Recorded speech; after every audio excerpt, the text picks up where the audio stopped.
porque agora o Marcos Guimarães está me chamando, ele está em frente ao Departamento Estadual de Investigações Criminais, o DEIC.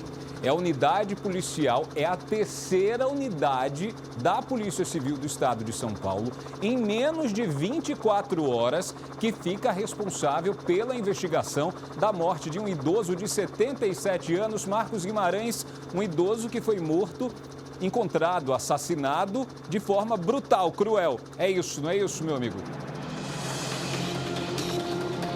Exatamente, Dionísio. Boa tarde para você e para todos que nos acompanham aqui pelo Cidade Alerta.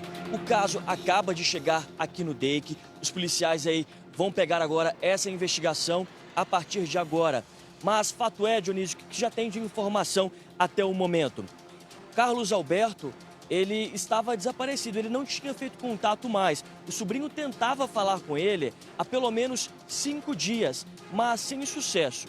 Ele não atendia mais aos telefonemas. Esse sobrinho decidiu, então, ir até a casa do tio. Na hora que ele chegou na porta, ele começou a chamar, ninguém atendeu. E ele sentiu um forte odor. Ele, na companhia de uma outra pessoa que passava por ali, eles conseguiram pular o muro e encontraram o Carlos Alberto caído na garagem. Ele estava amarrado e com muitos sinais de violência. Em seguida, esse sobrinho acionou a polícia e os policiais estão neste momento investigando o caso. Tem diversos investigadores no local, estão colhendo informações e a qualquer momento vão repassar para a gente outros detalhes sobre esse caso. Mas, Dionísio, tem a suspeita, a gente já recebeu a informação de que o Carlos Alberto, ele tinha uma quantia de aproximadamente 3 milhões de reais guardada em casa. Isso referente à venda de uma mansão. Mas todo mundo se pergunta por que ele guardava esse dinheiro em casa. A gente pesquisou um pouco sobre a vida do Carlos Alberto. A gente viu que ele tem mais de 40 processos relacionados a dívidas. Então ele tinha muitos bens ali penhorados para o pagamento de dívidas. Então ele não queria colocar esse dinheiro no banco porque esse dinheiro iria para pagar as dívidas. Portanto, ele guardou esse dinheiro na própria casa, essa quantia de aproximadamente 3 milhões de reais. Só que os policiais não encontraram esse dinheiro lá, muito menos o carro desse idoso. Esse carro também está desaparecido. Uma informação também que a gente recebe, Dionísio, é que esse idoso ele estava com um problema no encanamento de uma descarga do banheiro da casa dele. Ele chamou um encanador, esse encanador não conseguiu resolver o problema. Inclusive, ao lado tem uma obra e ele chegou a pedir um pouco de massa para os trabalhadores dessa obra. Ele chegou a conversar, ele relatou para esses trabalhadores que estavam com esse problema e o encanador não tinha resolvido essa questão. Ele, inclusive, pediu ajuda. Só que no dia seguinte, esse encanador esteve lá novamente. Foi a última vez que o seu Carlos Alberto ele foi visto aí por funcionários dessa obra. Portanto, os policiais estão em busca de quem seria esse encanador e será que ele tem relação aí com o crime? Mais detalhes sobre essa investigação a gente vai trazer ainda hoje aqui no Cidade Alerta, Dionísio. Então a gente está falando, Marcos, de uma situação muito pior. Estou falando de um homicídio, de um latrocínio, possivelmente planejado, premeditado e informação privilegiada. Agora o doutor Guastelli trouxe para a gente agora um documento. Esse documento, inclusive, o doutor Guastelli já faz uma atualização com relação a esse valor. Porque esse valor de 3 milhões, gente, ele estava sendo discutido, mencionado, hipoteticamente ele poderia ter dentro de casa, mas esse documento que o senhor trouxe, tem nas mãos e eu estou com uma cópia, diz que é muito mais do que 3 milhões. Não, com certeza, pelo que nós acabamos de receber, né? Esse documento oficial aqui, emitido por um cartório de registro de imóveis de São Paulo, é um valor muito superior. Posso revelar o valor? O valor pode. 4 milhões e meio que ele vendeu a propriedade, essa propriedade. Ou seja, temos 1,5 milhão a mais do que aquilo que era esperado. Por que ele guardava esse dinheiro dentro de casa e quem saberia dele? Por que é que um encanador qualquer saberia que um idoso de 77 anos estaria com essa grande quantidade de dinheiro dentro de casa?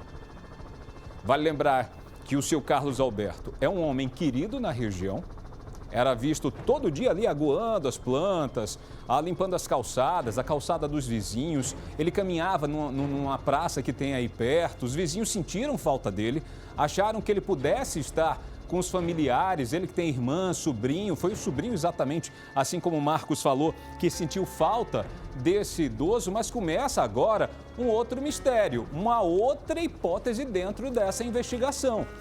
É um documento, inclusive, Dr. Guastelli, que mostra que, embora o Marcos tenha falado aí em hipótese de penhora, esse imóvel não poderia ser penhorado. Exatamente. Pelo que eu acabei de ler, li o processo de inventário e abertura de testamento da mãe dele, né, constava uma cláusula de impenhorabilidade. O que era isso? Que a mãe dele deixou um testamento para ele e para a irmã que os bens ficassem gravados com essa cláusula, que qualquer futura penhora, né, dos bens que eles recebessem, né, principalmente essa casa e outros imóveis, não poderiam ser penhorados por dívidas pessoais deles. Então é o que aconteceu. Por isso, a razão pela qual ele pediu, né, quando ele negociou a venda dessa casa, que fosse pago em espécie. Porque se ele colocasse em banco, né, muito provavelmente, como o Marcos disse, com tantos processos aí, dezenas de processos correndo contra ele, eventualmente poderiam bloquear o dinheiro na conta corrente dele. E ele teria que gastar o custo, né, com os profissionais para tentar liberar esse dinheiro. E ao passo que se ele estava com esse dinheiro em casa, ele não sofreria nenhuma penhora. É intrigante essa história, porque os familiares ligaram para ele não atendeu, o sobrinho achou tudo isso muito estranho, foi até a porta da casa. Você tem aí o momento da chegada da polícia na casa, juntamente com o sobrinho. Eles não conseguiam abrir, aí o momento da saída já do corpo, com o rabecão, mas temos o registro do momento da chegada dos policiais com o sobrinho, que não sabia do que tinha acontecido. E para deixar a coisa ainda mais assustadora, tem a informação de que o seu Carlos Alberto, um senhorzinho tão querido, olha isso, uma pessoa querida, aquele tiozinho que com certeza cumprimentava todo mundo, dava um abraço, sabe? Uma pessoa fraterna que ajudava o próximo, que atendia as crianças ali na porta de casa, brincava com elas. Um idoso que foi encontrado amarrado, as mãos e os pés amarrados e com sinais de tortura. Ou seja, possivelmente alguém já sabia da existência desse dinheiro. Esse alguém, inclusive, teria passado na região, segundo o primeiro levantamento feito pela polícia, dias antes. Isso mostra que talvez ele estivesse sendo acompanhado de perto. E logo depois consegue entrar na casa. Aí tortura o seu Carlos Alberto. Talvez, inclusive, para saber exatamente onde estavam os quase 4,5 milhões. Eu vou continuar levantando informações, estou trocando aqui mensagens com o delegado.